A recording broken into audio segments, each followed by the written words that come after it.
Start करते हैं। आज हम डिस्कस करेंगे क्लास 9th साइंस का सेकंड चैप्टर। इसकी समरी हम बहुत शॉर्ट में डिस्कस करेंगे। तो इस चैप्टर का नाम है is matter around us pure, यानी कि ये जितनी पूरी दुनिया है, ये सब पूरी दुनिया जिसमें सॉलिड्स हैं, लिक्विड्स हैं, गैसेस हैं, ये पहाड़, नदियाँ, ये पेड़ पौधे, ये सब किस चीज के बने हैं? ये सब क्या चीजें अलग अलग चीजें हैं या ये सब चीजें एक ही किसी चीज से मिलके बनी है? तो ऐसे कुछ सवाल थे, वो हमेशा से फिलोसोफर्स को और विचारकों को उनको फैसिनेट करते थे और सब लोग अपने अपने ख्याल इसमें दिखाते थे। तो अगर हम ट्रूथ की बात करें, ट्रूथ क्या है? तो ये जितना भी पूरी दुनिया में जिस भी चीज को आप अपने 5 सेंसेस से महसूस कर सकते हैं, कि आप उसे देख सकते हैं, किसी चीज को छू सकते हैं, महसूस कर सकते हैं, जिस चीज, कोई चीज जो जगह घेरती है, जो चीज वक्त के दायरों में बंधी है, तो ऐसी सब चीजें जिन्हें मैटर कह सकते हैं। तो मैटर किन चीजों से बना है, तो ये हमने लास्ट लेक्चर में देखा। पहले उस चीज का रिकैप हल्का सा करते हैं कि मैटर, दुनिया में जितनी भी सारी चीजें हैं, ये देखा जाए तो एक ही चीज से बनी है। और ये वन थिंग या थिंग्स कह लीजिए कि एक ही चीजों से बनी है, एक सेट ऑफ थिंग्स। और बस ये सेट ऑफ थिंग्स अलग अलग फॉर्म में आते हैं, वरना देखा जाए तो पूरी दुनिया एक ही चीज से बनी है। और ये चीज, इसे कहते हैं एटम्स। और एटम्स कुछ इस तरीके से नजर आते हैं। तो इनमें बीच में एक न्यूक्लियस होता है जिसमें प्रोटॉन्स एंड न्यूट्रॉन्स होते हैं, और इसके चारों तरफ बादल होते हैं। ये तो वैसे बहुत इनएक्यूरेट डिस्क्रिप्शन है, मतलब दिखाने का तरीका एटम का, लेकिन फिर भी मतलब बादल के सेंस में इलेक्ट्रॉन्स होते हैं अलग अलग ऑर्बिट्स में। तो यही सिस्टम पूरी दुनिया को बनाता है, अकॉर्डिंग टू कितने प्रोटॉन हैं, कितने न्यूट्रॉन है, कितने इलेक्ट्रॉन है। एटम्स वेरी करते रहते हैं और एटम्स से फिर अलग अलग चीजें बन के आती हैं। तो सब चीजें दुनिया की एक ही चीजों से मिलके बनी है, बस उसके फॉर्म्स अलग अलग है। अब फॉर्म्स में भी अगर हम इलेक्ट्रॉन्स के अंदर देखें कि इलेक्ट्रॉन किस चीज के बने हैं, अगर हम मैटर किस चीज से बना है, या यूं कह लीजिए हम मैटर के सहारे अगर प्रकृति की खोज में निकले हैं कि एक्चुअली पूरी दुनिया किस चीज से बनी है, एंड यहीं से सवाल गॉड का भी आता है, फिलोसफीज का भी आता है। तो हमें सबसे छोटे लेवल पे वो क्या चीज है, तो इलेक्ट्रॉन्स के भी अंदर हम देखें तो प्रोटॉन्स एंड न्यूट्रॉन्स, मतलब ये न्यूक्लियस के अंदर। तो अब इसके बाद ये किन चीजों से बने, तो ये क्वार्क्स के बने होते हैं। और ये क्वार्क एक ऐसा यूनिट है जब एक तरीके से कह लीजिए कि एनर्जी, अब यहाँ पे चीजें इतने छोटे लेवल की हो गई हैं कि हम एटम्स के अंदर घुसकर एटॉमिक लेवल पे जब चीजें देख रहे हैं, तो यहाँ पे इतने लेवल पे चीजें छोटी हो चुकी हैं क्वार्क्स के लेवल पे, कि यहाँ पे एनर्जी और मैटर कहाँ पे मिक्स हो रहा है, एक दूसरे से कैसे मिल रहा है, ये वो वाली स्टेज पहुंच चुकी है कि अभी क्वार्क्स पूरी तरीके से मैटर भी नहीं है, ये उस लेवल पे एनर्जी के जैसा काम कर रहे हैं। और इस लेवल पे सब एटॉमिक पार्टिकल्स, चाहे वो इलेक्ट्रॉन हो, चाहे प्रोटॉन न्यूट्रॉन हो, ये दुनिया ही अलग हो जाती है यहाँ से, कि ये अब वाकई मैजिक के लेवल पे काम करते हैं।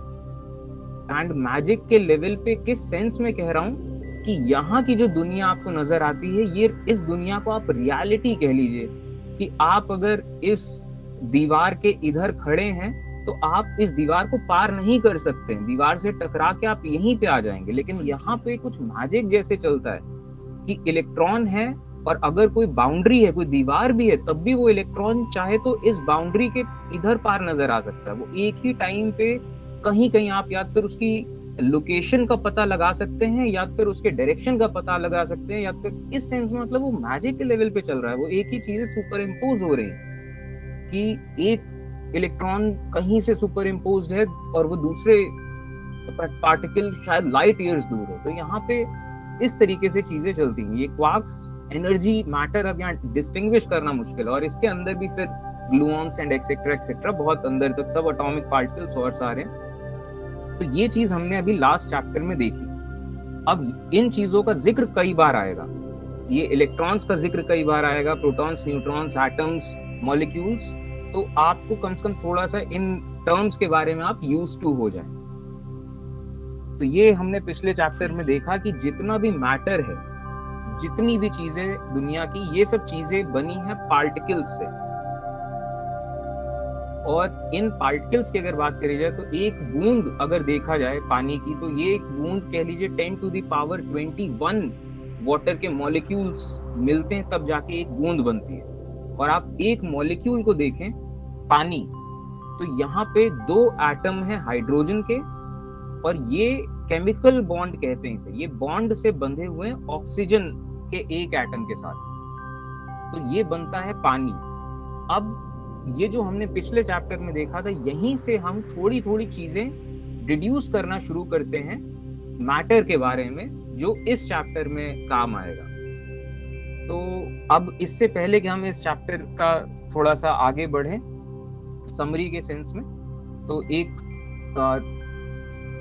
अनाउंसमेंट एक ही है कि हम क्लास 9th के कोर्सेज लाएं, जिसमें हम क्लास 9th को मैथ साइंस पढ़ा रहे हैं, एंड कॉमन एंट्रेंस एग्जाम्स जितने होने 12th के बाद, उसके लिए इंग्लिश एंड रीजनिंग, सारे चीज़ों का रिकॉर्डेड फॉर्म में सेव होते जाएंगे, सारे लाइव वीडियोस आपको PDF मिलेंगे, डाउट रिमूविंग मिलेगा, तो ये सब चीज़ें इस क्लासरूम ID पे आपको मिलेंगे। एंड ये हमारा व्हाट्सएप नंबर है, जो एग्जिस्टिंग स्टूडेंट्स हैं चाहे जो नए स्टूडेंट्स हैं, कुछ डाउट क्वेरी हो तो आप इस चीज़ पे इस नंबर पे आप कांटेक्ट कर सकते हैं। एंड जो एग्जिस्टिंग स्टूडेंट्स हैं उनके लिए भी एक सिंपल सी, आप जितने भी एग्जिस्टिंग स्टूडेंट्स हैं जिन्होंने ये एनरोल कर रखे हैं, अपने नाम के साथ एक मैसेज मुझे ड्रॉप करें कि मैं आप लोग के नाम, कम से कम जो लोग एनरोल्ड स्टूडेंट्स हैं, मैं उनके नाम सेव कर सकूं, एक कुछ ग्रुप जैसा कुछ बना सकें कि अनाउंसमेंट्स कुछ भी होते हैं तो क्लास के अकॉर्डिंग। तो खैर, तो अब आगे बढ़ते हैं इस चीज में, इस चैप्टर में हम क्या क्या रिड्यूस करते हैं। तो मैटर, पानी की एक बूंद इतने मॉलिक्यूल्स से मिलके बनी है, और ये मॉलिक्यूल्स बने हैं अलग अलग एटम से। तो एक कॉन्सेप्ट तो ये आपका रहा कि मॉलिक्यूल एक कॉम्बिनेशन, एक ग्रुप ऑफ एटम्स जब एक कॉम्बिनेशन में लगते हैं, एक स्पेसिफिक कॉम्बिनेशन में, तो ये मॉलिक्यूल्स बनते हैं, ये एटम्स रहे। दूसरी बात, आप यहाँ से एक चीज नोटिस कर पा रहे होंगे कि ये बहुत अटपटी सी चीज है कि हाइड्रोजन एक ऐसी गैस है, हाइड्रोजन जो है, ये हाइड्रोजन ये एक गैस है, और ये गैस खास तौर पे फ्लेमेबल गैस है, यानी कि आग पकड़ लेती है। और दूसरी तरफ ऑक्सीजन गैस है, ये ऑक्सीजन भी एक गैस है, और ये ऑक्सीजन गैस भी आग को जलने में बहुत ज्यादा मददगार होती है। और ये दोनों गैसेस के एक एक एटम मिल रहे हैं, और ये एक एक एटम मिलके कंबाइंड वे में अगर देखा जाए तो एक ऐसी चीज बना दे रहे हैं जो उसी आग को या उसी हीट को एब्जॉर्ब कर लेता है, उस आग को बुझा देता है। ये बहुत एक, मतलब ये भी अपने आप में कह लीजिए मैजिक सी बात है, कि ये मैजिक ऑफ थिंग्स ही एक तरीके से है कि किस तरीके से, और यहाँ से नेचर हमें क्या क्या सिखाने की कोशिश कर सकता है, या कुछ भी, वो सोचने की बात है। खैर, तो अब इस चीज को, ये जो वाटर का मॉलिक्यूल बना, अब इस पानी को हम कैसे कैसे कैटेगराइज कर सकते हैं। तो पहली बात तो एक नया टर्म आपको सिखा रहे हैं, ये नया टर्म है कंपाउंड। कंपाउंड, ये वाटर मॉलिक्यूल को कंपाउंड कहा जाएगा। कंपाउंड इस सेंस में, ये कुछ मैजिक ऑफ थिंग्स, ये जो है कि 2 चीजें मिल रही हैं, और 2 चीजें मिलने के बाद जो तीसरी चीज बन रही है, ये तीसरी चीज पूरी तरीके से डिफरेंट है पहली और दूसरी चीजों से, और ये बिल्कुल एक एक्चुअली नई चीज बन रही है, बिल्कुल न्यू प्रॉपर्टीज, जिसके नई प्रॉपर्टीज है। इसका कोई लेना देना नहीं कि पहली चीज की प्रॉपर्टीज क्या है, दूसरी चीज की प्रॉपर्टीज क्या है। तो इस चीज को कहते हैं कंपाउंड। ऐसी चीजों को, जैसे पानी है कि हाइड्रोजन की प्रॉपर्टीज आग लगने वाली हैं, ऑक्सीजन की प्रॉपर्टीज आग लगने वाली, लेकिन पानी जो बना, ये इसमें कुछ भी ऐसी प्रॉपर्टी शो नहीं करता। ये लिक्विड है, ये वेपर के स्टेट में भी है, लेकिन लिक्विड स्टेट में भी है, सॉलिड स्टेट में भी है। तो एक टर्म तो ये रहा। दूसरी चीज, आप पानी को कभी एक तरीके से प्योर वाटर को जब आप देखते हैं तो प्रॉपर एक सीधा सोल्यूशन सा नजर आता है, बिल्कुल ट्रांसपेरेंट सा। तो कह लीजिए वाटर के जो मॉलिक्यूल्स हैं ये वो काफी होमोजीनियस टाइप के हैं।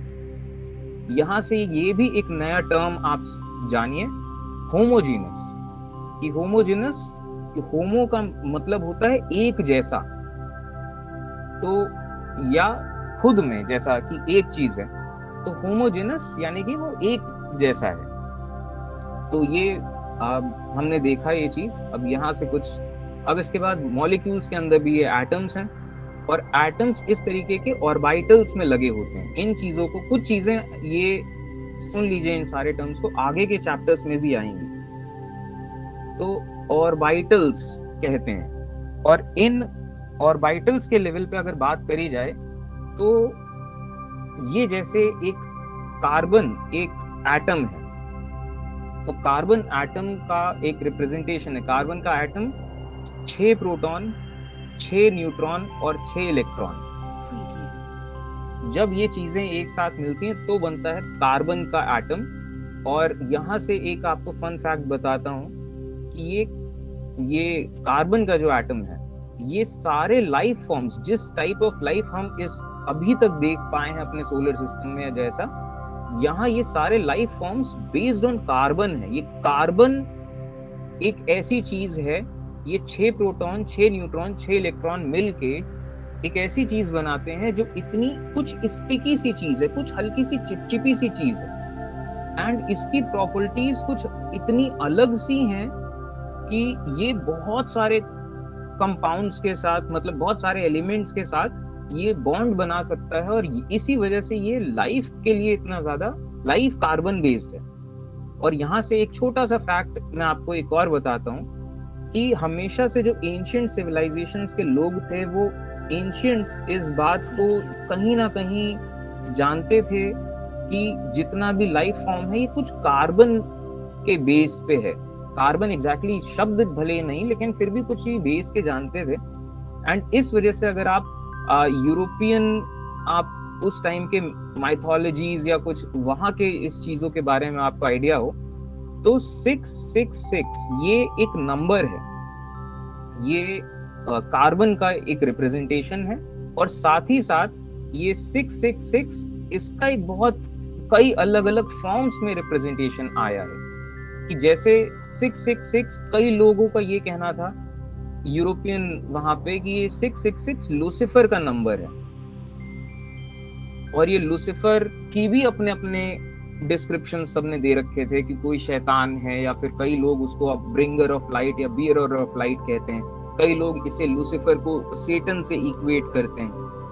और कई सारे इसी के 666 के इंटरप्रिटेशन में कई इंटरप्रिटेशंस, कई सारे एंशिएंट्स की ये भी थी कि हाँ, वो कार्बन को एक तरीके से मतलब धन्यवाद कर रहे हैं, या कार्बन को एक तरीके से वो शुक्रिया कह रहे हैं कि हाँ, वो एक एटम जिसपे बेस्ड है लाइफ, कि लाइफ बन पाई।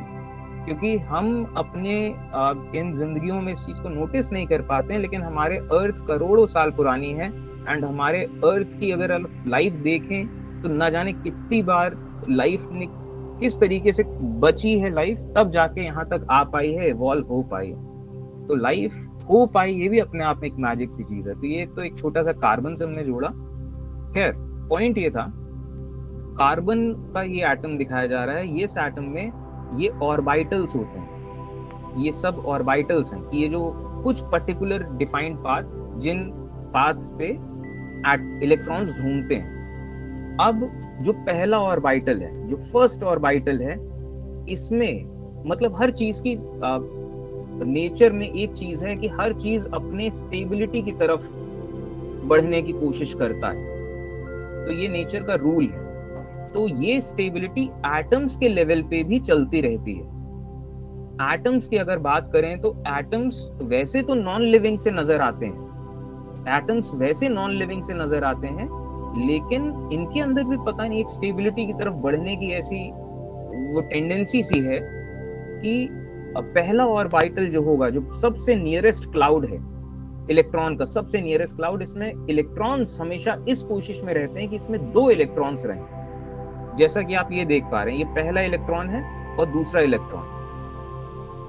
अगर तीसरा इलेक्ट्रॉन आना है, एक नए टाइप का मटेरियल बनना है, एक नया एटम बनना है, तो तीसरा इलेक्ट्रॉन अगर आना है तो तीसरा इलेक्ट्रॉन इस ऑर्बिटल में नहीं घुसने देते ये दोनों, और वो तीसरा इलेक्ट्रॉन को दूसरे ऑर्बिटल में जाना पड़ेगा जो इससे बाहर का ऑर्बिटल है।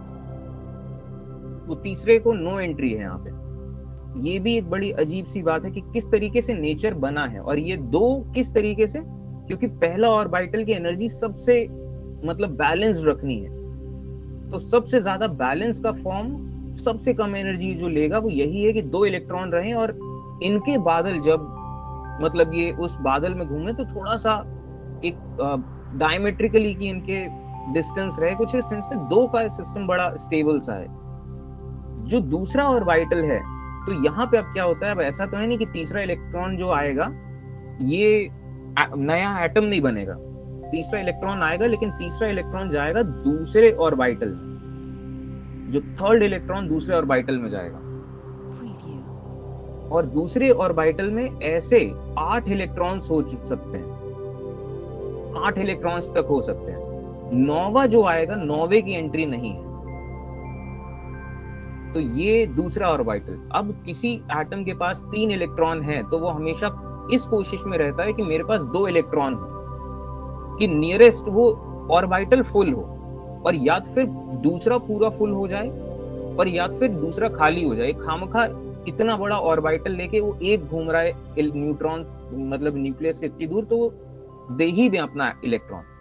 और जिस किसी एटम में मान लीजिए 7 इलेक्ट्रॉन है या 6 इलेक्ट्रॉन है, वो इस कोशिश में रहते हैं कि हमें 2-3 कहीं से मिल जाए तो हमारा ये ऑर्बिटल पूरा हो जाए, 8 हो जाए। तो एटम्स के अंदर एक फितरत होती है, इलेक्ट्रॉन्स, कुछ एटम इस फितरत के हैं कि इलेक्ट्रॉन्स देने की तरफ कोशिश करते हैं कि मेरा इलेक्ट्रॉन कोई दूसरा एटम ले ले, और वो हम दोनों के, और दूसरा इलेक्ट्रॉन मतलब ये इलेक्ट्रॉन किसी दूसरे एटम में चले जाए, लेकिन वो घूमता रहेगा थोड़ा आसपास। तो बॉन्ड इस तरीके से बनता है इलेक्ट्रॉन के जाने से, और इलेक्ट्रॉन शेयरिंग कहते हैं इसे। इलेक्ट्रॉन एक्चुअली जाता नहीं है, शेयर्ड होता है। तो वो किसी ऐसे एटम से जुड़ते हैं जहां इलेक्ट्रॉन शेयरिंग हो सके। जिसके पास 7 इलेक्ट्रॉन है वो कोशिश करेगा किसी ऐसे एटम से अगर मिल जाता है जिसके पास 1 इलेक्ट्रॉन देने को है, जो शेयर कर सकता है, तो दोनों एटम जुड़ जाते हैं और एटम शेयर कर लेते हैं कि उसे अपना इलेक्ट्रॉन को थोड़ा दूर करना है, और इसे एक इलेक्ट्रॉन और आ जाए आसपास थोड़ी देर रहे तो और स्टेबिलिटी आ जाएगी। तो ये जुड़ जाते हैं ऐसे एटम्स। तो ये चीज चलती रहती है हमेशा, और इसी वजह से केमिकल रिएक्शंस होते हैं। तो अब सवाल उठता है कि एटम ये एक ऐसी चीज है जिस चीज से पूरी दुनिया, पूरी कायनात बनी है, जो मटेरियल वर्ल्ड है, इमटेरियल वर्ल्ड की बात नहीं है। तो एटम्स से बनी है। तो एटम्स कितने तरह के हैं, तो ये तो हमने देखा, ये डिपेंड करता है कितने, बेसिकली देखा जाए तो कितने प्रोटॉन्स हैं। प्रोटॉन्स हम डिनोट करते हैं क्योंकि न्यूट्रॉन्स, प्रोटॉन एक ऐसी चीज है जो कांस्टेंट रहती है। न्यूट्रॉन्स कई बार उसी प्रोटॉन में कम ज्यादा होते रहते हैं, इलेक्ट्रॉन्स भी कम ज्यादा होते रहते हैं।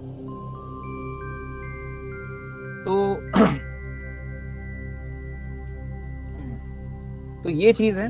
तो एटम्स कितने तरह के होते हैं, तो एटम्स आप देख पा रहे होंगे करीब 118 तरह के हमने पता कर रखे हैं, और इनमें से 94 करीब नेचुरल होते हैं, जो नेचर में पाए जाते हैं। 24 आर्टिफिशियल हैं, यानी कि मैन मेड है।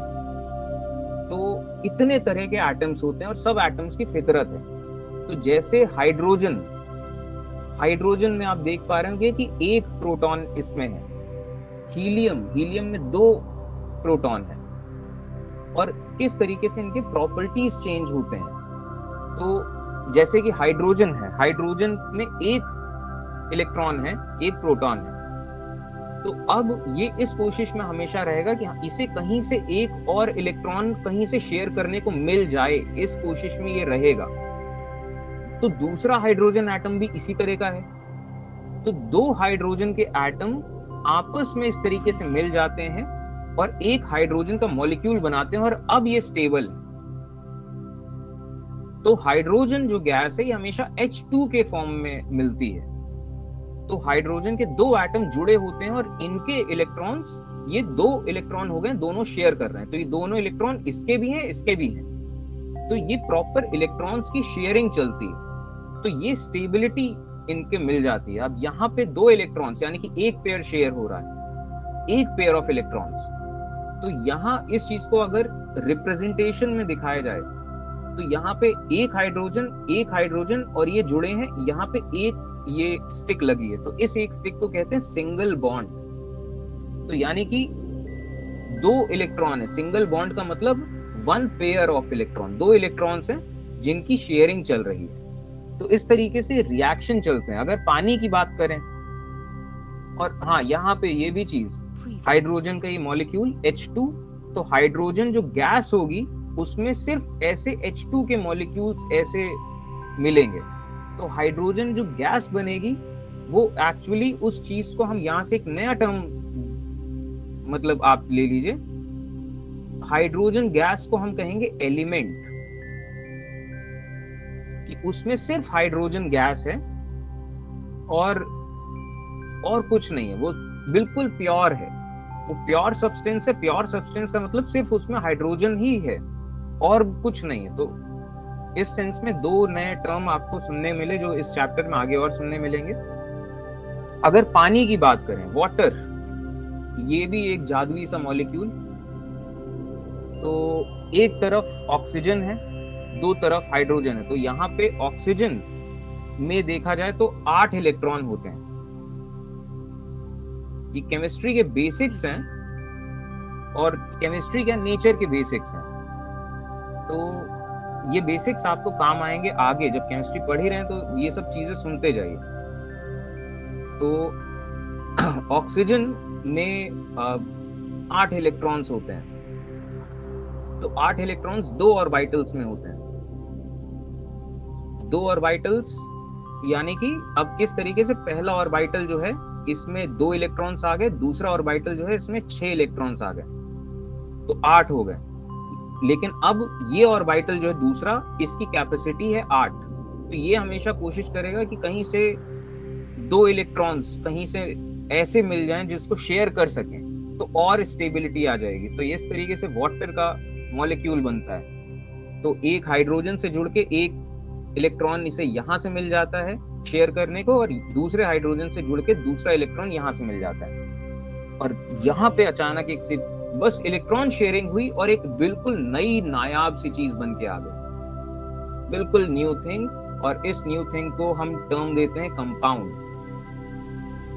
और अगर ये मैजिक नहीं हुआ होता कि 2 चीजें मिलके बिल्कुल एक नई चीज बन गई, ये मैजिक नहीं हुआ होता, तो इस चीज को हम सीधा मिक्सचर कहते हैं। यहाँ से एक नया टर्म ये भी देख लीजिए कि अगर 2 चीजें मिली लेकिन दोनों के प्रॉपर्टीज सेम से रह गए तो उसे मिक्सचर कहते हैं। और ये मिक्सचर उन चीजों से बनता है जिनमें ये केमिकल मैजिक नहीं हो पाता है, जो बस मिल गई है फिजिकली, जो केमिकली मैजिक नहीं हुआ जिसमें। और केमिकली मैजिक से यहाँ पे एक छोटा सा टर्म एक और जान लीजिए कि जब कुछ ऐसा केमिकल ये कंपाउंड बनता है तो यहाँ पे एनर्जी का एक्सचेंज जरूर होता है, कि एनर्जी रिलीज होगी कि या इस सेंस में कि एनर्जी का एक्सचेंज जरूर होता है। तो ये वाटर रहा, और जब इलेक्ट्रॉन शेयरिंग हाइड्रोजन ने दे दिया तो ये पार्शियली पॉजिटिव हो गया, और ऑक्सीजन ने इलेक्ट्रॉन हल्का सा पार्शियली, दूसरा एक नए इलेक्ट्रॉन जो इसका नहीं था उसको अपने में लिया, तो ये पार्शियली नेगेटिव हो गया 2 तरफ से। और फिर ये जियोमेट्री आती है और फिर आगे की चीजें हैं, लेकिन ये रहा। अब इसके बाद किसी एटम में 3 इलेक्ट्रॉन्स आने हैं, 3 प्रोटॉन्स हैं, 3 इलेक्ट्रॉन्स हैं, तो ये लिथियम। तो यहाँ पे कोशिश करेगा कि ये जो एक्स्ट्रा इलेक्ट्रॉन है कहीं से शेयर करने को मिल जाए तो थोड़ा सा ठीक रहे, कि हाँ वो फिर इसमें 2 टाइप से हो जाएंगे, कि इसमें 2 हैं, ये भी शेयर कर रहा है, दूसरा भी शेयर कर रहा है। Lithium metal. अब लिथियम से यहीं से फिर से वही टर्म देखिए, ये जैसे एक दवाई है, ये दवाई है लिथियम कार्बोनेट। ठीक, तो लिथियम यहाँ पे अब किस तरीके से जुड़ रहा है चीजों से, तो ये जो ये कार्बन है, कार्बन का एटम है यहाँ पे, और ये एक सिंगल बॉन्ड से लिथियम ऑक्सीजन से जुड़ा है। तो एक ऑक्सीजन यहाँ है, एक यहाँ, ये कार्बन एंड ये लिथियम इस तरह सिंगल बॉन्ड से दोनों ऑक्सीजन से जुड़ा है। तो ऐसे सारे एटम्स मिलके ये सब के सब पर्सनल स्टेबिलिटी, सब के सब पर्सनल स्टेबिलिटी ढूंढ रहे हैं, और इन सब को पर्सनल स्टेबिलिटी मिल गई, और ये जो एक नई चीज बनी, कुछ ऐसा सा कुछ हुआ कि अब ये इसमें बिल्कुल नए कैरेक्टरिस्टिक्स हैं, न्यू प्रॉपर्टीज, एक नई सी चीज बन के आई है, लिथियम कार्बोनेट। तो ये रहा कंपाउंड, एंड लिथियम कार्बोनेट आपको यहाँ ये जो चीज दिख रही है दवा, अब आप इस दवा को देख के क्या कह सकते हैं, ये होमोजीनस है। इस और होमोजेनस का मतलब आप इस दवा को देख के आप इसमें अलग अलग चीजें नहीं कह सकते, ये एक चीज है दूसरी चीज है, ये सब एक ही चीज जैसी दिखाई दे रही है कि एक सिंगल यूनिट है, और आप दवा को तोड़ेंगे भी तब भी बिल्कुल एक सिंपल वो व्हाइट जैसी दिख रही है, अंदर से भी वैसे बिल्कुल यूनिफॉर्म हो। तो ये होमोजेनस है और एक कंपाउंड है। और एक और चीज, यहीं से एक और बात आती है, इस दवा में लिथियम भी है, इस दवा में लिथियम भी है, इस दवा में ऑक्सीजन का भी है, कार्बन का भी है। और ये अगर आप सोचें कि इस दवा में, ये इस कंपाउंड में आप कुछ केमिकल या फिजिकल चेंज करके आप इससे लिथियम या ऑक्सीजन कुछ निकाल लेंगे, तो ये पॉसिबल नहीं है, क्योंकि कंपाउंड से फिर से मतलब ऐसा पॉसिबल नहीं होता जब कंपाउंड या कुछ ऐसा बन जाता है। तो ये सब चीजें रही। तो अब देखते हैं इन सब चीजों के टर्म्स। तो हाँ, कंपाउंड फिजिकल चीजों से नहीं होगा, केमिकल चीजों से होगा। ये एक थोड़ा सा वो हो गया कि फिजिकल चीजों से नहीं होगा, केमिकल टर्म्स में केमिकल भी आप कर सकते हैं, लेकिन सब में नहीं। ठीक, अब इन्हीं सब चीजों के बारे में थोड़ा और देखते हैं। तो प्योर एंड इम्प्योर मैटर, अब शुरुआत करते हैं थोड़ा सा और डिटेल में। तो प्योर एंड इम्प्योर मैटर, तो एक तरफ अगर आप मिट्टी को देखें तो ये मिट्टी आपको एक तरीके से मिक्सचर जैसी नजर आएगी, कि मिट्टी कई चीजों का मिक्सचर है, कि आपको इसमें झाड़ झंकाड़ भी दिखेगा, आपको इसमें कुछ लकड़ी के टुकड़े भी मिलेंगे, कुछ बीज मिलेंगे, कुछ मरे हुए इंसेक्ट्स मिलेंगे, और ये एक मिक्स है। आप इसमें छोटे छोटे आपको कंकड़ भी मिलेंगे, तो ये एक मिक्सचर है, ठीक है। और ये मिक्सचर है, और इन सब चीजें आपस में बस मिल गई किसी भी रेशियो में, तो ये मिक्सचर है। मिक्सचर भी कैसा है अगर हम बात करें, तो इस मिक्सचर को, यहां से एक नया टर्म एक सीख लीजिए, हीटेरोजीनियस मिक्सचर। ये सब मैं जानता हूँ एक बार में याद नहीं होगा, लेकिन बस एक बार में सुन लिया, दोबारा से जब आएगा तो फिर से स्ट्राइक होगा। तो ये हीटेरोजीनियस मिक्सचर है कि अलग अलग चीजें आपको, आप आंखों से देख के, छू के महसूस कर सकते हो, ये चीज अलग है, ये चीज अलग है। कुछ केसेस में तो आप बिन भी सकते हैं। तो ये जो सब्सटेंस है, इस सब्सटेंस, ये मिक्सचर है, और इस सब्सटेंस को, मिट्टी को हम अगर प्योर या इम्प्योर के सेंस में कहेंगे, तो प्योर इम्प्योर आप हिंदी में इसे कन्वर्ट करके शुद्ध अशुद्ध नहीं सोचना। तो प्योर का मतलब कि ये सिर्फ वन थिंग से बना है, तो ये ऐसा नहीं है कि ये एक चीज से नहीं बना है, तो इस वजह से इसे इम्प्योर टर्म दिया जाएगा। लेकिन ये हिंदी में इसे अशुद्ध कहना ठीक नहीं होगा, इसे मिला जुला कहना एक बार में ठीक होगा। दूसरी तरफ आप देख रहे हैं सॉल्ट को, नमक।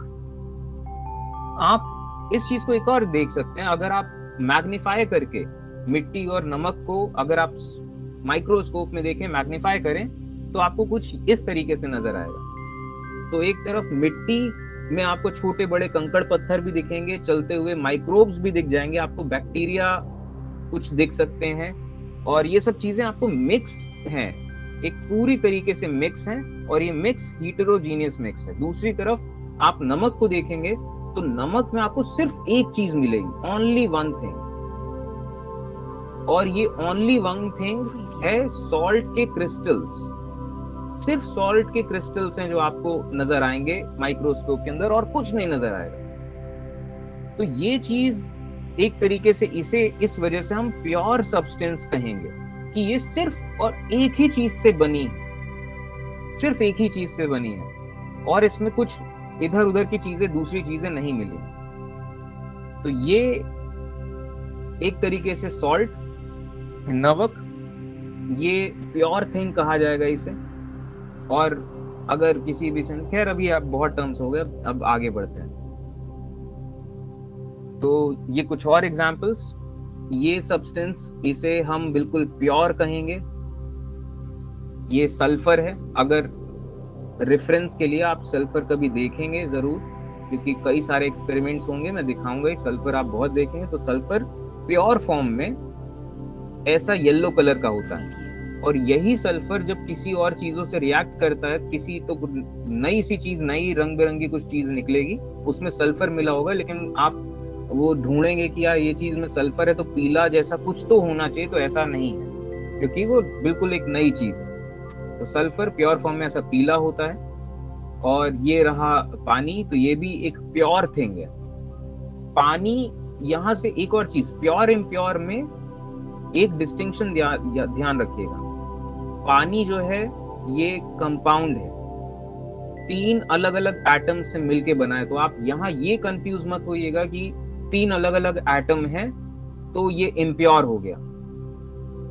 प्योर, ये भले 3 अलग अलग एटम है, लेकिन ये एक मॉलिक्यूल है, तो ये एक पार्टिकल है। और प्योर का मतलब ये सिर्फ और सिर्फ इतना होता है कि only one type of particle, सिर्फ एक टाइप का पार्टिकल है। अब उसमें एक टाइप का एटम है ये जरूरी नहीं। तो हो सकता है कि सिर्फ प्योर एलिमेंट अगर आप ले लें, प्योर एलिमेंट, ये रहा एलिमेंट, सॉलिड सोडियम एक एलिमेंट है, और ये पानी है कंपाउंड, पानी कंपाउंड है। ये प्योर ये सल्फर, इसे एलिमेंट कहा जाएगा क्योंकि इसमें एटम्स भी सिर्फ सल्फर के हैं। जब सिर्फ एटम्स सल्फर के हों तो फिर ये इसे कहा जाएगा एलिमेंट। अब भले सल्फर भले 8 के सेंस में S8 का स्ट्रक्चर बना रही है, वो अलग बात है, लेकिन यहाँ पे ये भी प्योर में गिना जाएगा क्योंकि इनमें सिर्फ एक ही तरह के पार्टिकल्स हैं। तो प्योर दोनों हो सकता है कि एलिमेंट भी प्योर है, कंपाउंड भी प्योर हो सकता है, ठीक, कि बस एक ही तरह की चीजें रहें, ये जरूरी है प्योर में। एंड इम्प्योर की बात करें तो इम्प्योर में तो फिर सब चीजों का मिक्सचर, कुछ भी वो चीज है। ये है CaO, ठीक, कैल्शियम ऑक्साइड, एक कैल्शियम एक ऑक्सीजन। तो कैल्शियम ऑक्साइड, ये केमिस्ट्री की नॉमेनक्लेचर की सब चीजें हैं कि कैसे हम नेम करते हैं। तो कैल्शियम ऑक्साइड, ये +2 -2, और ये एक नई चीज बनी है, ये कंपाउंड बना है, ये कंपाउंड बना है। और ये कंपाउंड जब मैटर के फॉर्म में आता है तो ये इस टाइप का पाउडर दिखाई देता है। और ये पाउडर को भी अगर आप देखें तो ये एक तरीके से प्योर है, ये प्योर सब्सटेंस है। आप इसे देखेंगे तो सिर्फ चूरा चूरा सा नजर आएगा, ऐसा नहीं नजर आएगा कि 2 चीजों को मिला दिया गया है, वो एक ही चीज नजर आएगी। तो ये प्योर है।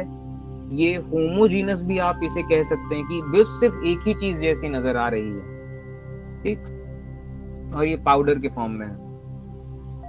ये रहे एग्जाम्पल्स मिक्सचर्स के, ये रहे मिक्सचर्स। और मिक्सचर्स में जैसा आप देख पा रहे होंगे, यहाँ कुछ चीजों को मिला के मिक्स कर दिया गया है, पीस दिया गया है, कुछ और चीजें ऊपर से डाल दी गई हैं। तो ये अलग अलग चीजों का मिक्सचर है, और हर चीजें अपनी प्रॉपर्टी रिटेन करती हैं, रिटेन प्रॉपर्टीज कर रही हैं आप। सर ब्रिक्स क्या है? हाँ सर वो ब्रिक्स क्या है, इम्प्योर या प्योर? ब्रिक्स ये मिक्सचर्स में आएगा क्योंकि इसमें ये कई चीजों का मिक्सचर है। और ब्रिक्स का भी, ये प्योर सब्सटेंसेस में उनका कंपोजिशन हमेशा सेम रहता है, ब्रिक्स का कंपोजिशन हमेशा सेम नहीं रहता, ये भी चीज है। और ये भी रहा मिक्सचर। तो ये सब मिक्सचर्स हैं। तो ये हमने देखा होमोजीनस मिक्सचर, यानी कि पार्टिकल्स जितने हैं ये डिस्ट्रीब्यूटेड हैं यूनिफॉर्मली, भले ही अलग अलग तरह के हों लेकिन यूनिफॉर्मली डिस्ट्रीब्यूटेड है। जैसे वोडका, वोडका में पानी डाल दिया, दो अलग अलग तरह की चीजें लेकिन यूनिफॉर्म है। स्टील, स्टील लोहा भी है, लोहे में थोड़ा सा कार्बन मिलाया गया है, थोड़ा सा निकल है, थोड़ा सा और भी चीजें हैं, तो ये स्टील बना, अलग अलग चीजें लेकिन यूनिफॉर्मली हैं। हवा अलग अलग गैसेस से मिलके बनी है, नाइट्रोजन, ऑक्सीजन, कार्बन डाइऑक्साइड, ये सब आर्गन, कई सारी चीजें मिलके बनी है लेकिन ये यूनिफॉर्म है। इसी तरीके से बारिश, ये यूनिफॉर्म है। और हीट्रोजीनियस मिक्सचर, ये सब एग्जांपल्स कभी भी एग्जाम में एमसीक्यूज में इधर उधर आ जाएंगे। सीरियल को पानी, ये दूध में डाला तो ये हीट्रोजीनियस मिक्सचर।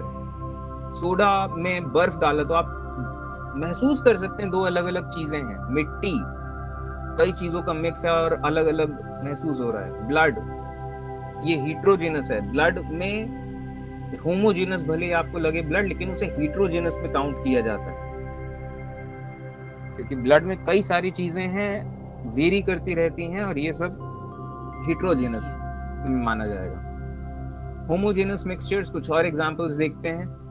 होमोजेनस में आप कंपोनेंट्स को डिस्टिंग्विश नहीं कर सकते, तो प्यूरी, कॉफी, आप डिस्टिंग्विश नहीं कर पाओगे कि ये क्या क्या चीजें पड़ी हैं। Chocolate, tomato soup, orange juice, ये सब होमोजेनस हैं। और हीट्रोजेनस, सैलेड अलग अलग चीजों से मिलके बना दिख रहा है, फ्रूट सैलेड, ये पाएला, ये जो होता है झालमुड़ी टाइप का, चिकपीस, मिल्क एंड सीरियल, आप अलग अलग देख सकते हो, अलग अलग चीजों से मिलके बने, सब हीट्रोजीनस मिक्सचर है। तो मैटर, मैटर क्या इसकी प्रॉपर्टीज पूरी कांस्टेंट हैं? कांस्टेंट प्रॉपर्टीज एंड कंपोजिशन, ये बड़ी कंडीशन है जो आप समझ पाएंगे। अगर प्रॉपर्टीज, पूरे चीज की प्रॉपर्टीज एक जैसी हैं और पूरे चीज का कंपोजिशन एक जैसा है तो इसे प्योर सब्सटेंस कहेंगे। और अगर थोड़ा अलग अलग टाइप का है तो ये मिक्सचर कहेंगे। मिक्सचर तो अगर देखें, अगर ये यूनिफॉर्म है तो होमोजेनस मिक्सचर, और अगर ये यूनिफॉर्म नहीं है तो हीट्रोजेनस। और प्योर सब्सटेंसेस की बात करें तो प्योर सब्सटेंसेस, इसी प्योर सब्सटेंस में क्या इसे केमिकली आप नई चीजों में सिंप्लीफाई कर सकते हैं? जैसे कि सल्फर का एग्जांपल हमने लिया। सल्फर जो था, सल्फर को क्या आप केमिकली और किसी और नई चीजों में डिवाइड कर सकते हैं? नहीं कर सकते, क्योंकि सल्फर से अब क्या बनेगा? अब सल्फर से कुछ नया नहीं बनेगा, जो बनेगा वो एलिमेंट नहीं होगा, वो सबएटॉमिक पार्टिकल होगा। आप सल्फर से उसका प्रोटॉन अलग कर सकते हैं, न्यूट्रॉन अलग कर सकते हैं, इलेक्ट्रॉन अलग, मतलब आप डिस्टिंग्विश कर सकते हैं, लेकिन सल्फर से आप कुछ और नहीं निकाल पाएंगे। लेकिन अगर आप H2O की बात करें, पानी की बात करें, तो क्या आप पानी से केमिकली निकाल सकते हैं कुछ? हाँ, पानी से आप केमिकली ऑक्सीजन भी निकाल सकते हैं, हाइड्रोजन भी निकाल सकते हैं केमिकली, इलेक्ट्रिसिटी पास करके। तो यहाँ पे डिफरेंस बना कि अगर किसी चीज को आप केमिकली सिंप्लीफाई कर सकते हैं, जैसे पानी को आपने सिंप्लीफाई कर दिया ऑक्सीजन और हाइड्रोजन में, तो ये इसे कहेंगे कंपाउंड। तो कंपाउंड दो अलग अलग चीजों के मिलने से बनते हैं एक तीसरी नई चीज। तो ये तो हमने देखा ही था। तो जब दो अलग अलग चीजों से मिलकर एक तीसरी नई चीज बनी है तो हो सकता है केमिकली आप तोड़ दें इसे कंपोनेंट्स में, लेकिन अगर वो चीज बिल्कुल ही सिंप्लीफाई नहीं करी जा सकती तो उसे एलिमेंट कहेंगे। ऑक्सीजन गैस है, आप उससे और क्या निकाल लेंगे? कुछ नया एलिमेंट नहीं निकल जाएगा कि आपने ऑक्सीजन को तोड़ के कुछ और, तो केमिकली की बात हो रही है। तो ये सब चीजें, ये सब टर्म्स अब आपको याद थोड़े से हो रहे होंगे। तो मैटर अगर यूनिफॉर्म है तो उसे होमोजेनस में कहा जाएगा, मैटर यूनिफॉर्म नहीं है तो हीट्रोजेनस में। अगर होमोजेनस है और वेरिएबल कंपोजिशन है उसका, अगर वेरिएबल कंपोजिशन है तो ये होमोजेनस मिक्सचर कहेंगे इसे। और ये मिक्सचर ध्यान से रखिए, होमोजेनस में मत पड़ेगा, मिक्सचर से याद रखिए। एंड अगर वेरिएबल कंपोजिशन नहीं है कि वो एक जैसा कंपोजिशन है, यानी कि ओनली वन पार्टिकल, तो उसे प्योर सब्सटेंस कहा जाएगा।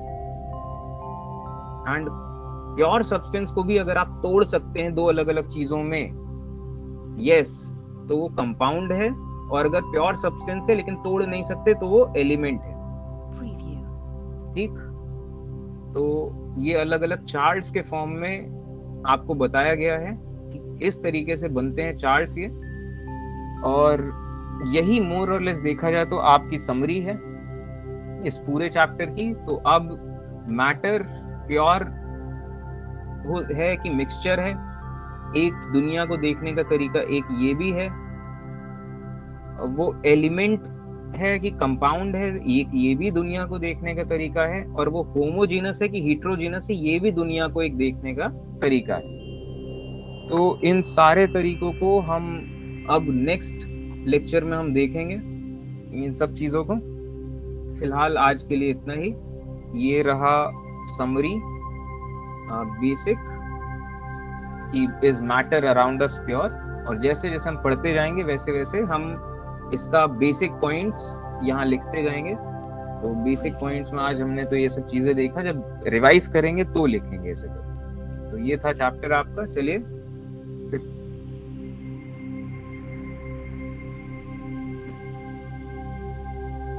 कोई मतलब सब समझ में आया, सब क्लियर है?